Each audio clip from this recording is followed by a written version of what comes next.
মানুষ আর মানুষ। সবাই শেয়ার করবে, সবাই দেখার সুযোগ করে দেবেন।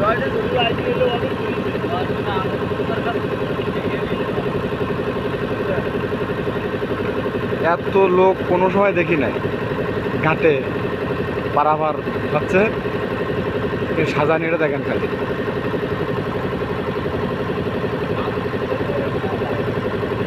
এই মানুষ কোথায় ছিল? এত পরিমাণ মানুষ কখনো দেখি নাই। আপনারা দেখতে পাচ্ছেন, সবাই শেয়ার করবেন, লাইক দেবেন, কমেন্ট করবেন। অবস্থা দেখেন, মোংলার ফোর্ট।